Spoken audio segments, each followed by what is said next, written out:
बूढ़ी औरत के साथ सफर करके रोना आ गया। नमस्कार, अनसुनी कहानियां की एक और वीडियो में आपका स्वागत है।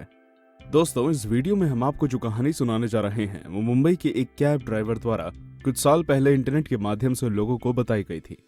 हम सभी जानते हैं कि कैब ड्राइवर को अपने जीवन में बहुत सी कठिनाइयों का सामना करना पड़ता है और उनकी लाइफ आसान नहीं होती, क्योंकि उन्हें अक्सर रात भर जागकर भी ड्राइविंग करनी होती है, जिसकी वजह से वो अपने परिवार को समय नहीं दे पाते। रोहित भी एक ऐसा ही कैब ड्राइवर था जो कि अपने परिवार का पेट पालने के लिए दिन भर और कभी कभी रात भर कैब चलाया करता था। लेकिन एक बार रोहित के साथ कैब चलाते वक्त कुछ ऐसा हुआ था जिसे वो कभी नहीं भूल सकता था। तो चलिए जानते हैं आखिर ऐसी कौन सी घटना थी जो वो कभी नहीं भुला पाया। रोहित बताता है कि एक दिन जब वो अपने बाकी दिनों की तरह कैब की बुकिंग का इंतजार कर रहा था, तब एक पैसेंजर द्वारा उसकी कैब को बुक किया गया, जिसके बाद वो अपने पैसेंजर के बताए पते पर उसे लेने पहुंच गया।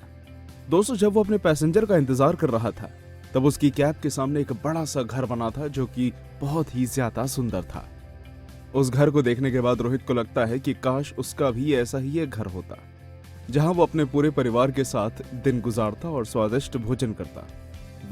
सभी का अपने घर का एक सपना होता है और सामने दिख रहा घर बिल्कुल वैसा ही था जैसे घर का रोहित अक्सर सपना देखा करता था। उस घर की तरफ देखते देखते जब पैसेंजर बहुत देर तक बाहर नहीं आता, तब रोहित उसके घर के दरवाजे को खटखटाता है, जिसके बाद उसे अंदर से एक महिला की आवाज आती है जो उसे 2 मिनट और रुकने को कहती है, और रोहित वैसा ही करता है। जब वो घर के दरवाजे पर खड़ा होता है, तब उसे घर के अंदर से कुछ भारी सामान खिसकाने की आवाज आती है और वो दरवाजा खोलकर देखने लगता है।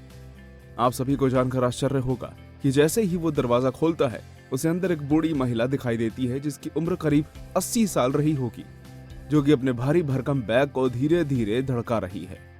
उस बूढ़ी महिला को इस तरह बैग लाते देख रोहित उससे मदद के लिए पूछता है और उसके घर के अंदर चला जाता है। दोस्तों, वो घर बाहर से जितना ज्यादा सुंदर था, अंदर से उतना ही ज्यादा अजीब, क्योंकि उस घर में कोई भी सामान नहीं था और सारी चीजें वुडन फ्रेम से पैक थी। रोहित को ये कुछ अजीब सा लगता है, क्योंकि कुछ फोटो फ्रेम से भरे डिब्बे के अलावा वहां और कुछ भी नहीं था। खैर, वो उस बूढ़ी महिला का बैग उठाता है और उसे कैब में रख देता है, जिसके बाद वो दोबारा महिला के घर जाता है और उसे अपना सहारा देकर कैब तक लेकर आता है और वो महिला कैब में बैठ जाती है। कैब ड्राइवर के इस हेल्पिंग नेचर को देखकर महिला उसे थैंक यू बोलती है। इसके बाद वो महिला से बोलता है कि इसकी कोई जरूरत नहीं है, क्योंकि वो उसकी माँ की तरह ही है। रोहित के मुताबिक उस महिला को देखकर उसे अपनी माँ की याद आ गई थी और वो जानता था कि वो बूढ़ी महिला एक बहुत ही अच्छी इंसान है। इसके बाद वो कैब स्टार्ट करता है और महिला द्वारा बताई गई जगह की तरफ बढ़ने लगता है। दोस्तों, वो मिरर से देखता है कि महिला कुछ खुश नजर नहीं आ रही और शायद उसे किसी बात की चिंता है। खैर, वो किसी भी पैसेंजर से सवाल नहीं कर सकता था और उसने महिला से भी कोई सवाल नहीं किया, क्योंकि वो उसे परेशान करना नहीं चाहता था।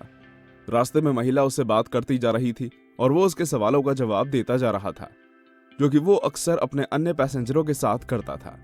महिला को रोहित का व्यवहार बहुत ही ज्यादा पसंद आता है और वो उससे कहती है कि तुम एक बहुत ही अच्छे इंसान हो, जिसे सुनकर रोहित खुश हो जाता है। कुछ देर बाद मुंबई शहर की ओर जाने वाली सड़क पर पहुंच जाते हैं और महिला उस सड़क को देखकर रोहित से कहती है कि क्या हम शहर से होते हुए कल्याण जा सकते हैं? चिंता मत करो, मैं तुम्हें ज्यादा पैसे दे दूंगी। रोहित महिला से कहता है कि इसमें कोई पूछने वाली बात नहीं, वो जहां से जाना चाहे वहां से जा सकती है। और रोहित ये कहते हुए अपनी कैब का मीटर डाउन कर देता है और अपनी कैब छोटे रास्ते से ना लेते हुए शहर वाले लंबे रास्ते से चला जाता है। दोस्तों, जैसे ही उसकी कैब शहर में दाखिल होती है, तब वो बूढ़ी औरत उससे कार धीरे चलाने को कहती है और रोहित ठीक वैसा ही करता है।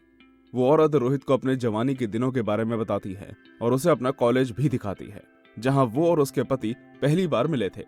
वो नम आंखों से रोहित से कहती है कि उसके पति और वो 40 साल एक साथ रहे और 4 साल पहले ही उसके पति की मृत्यु हो गई, जिसके बाद वो तब से अकेली है।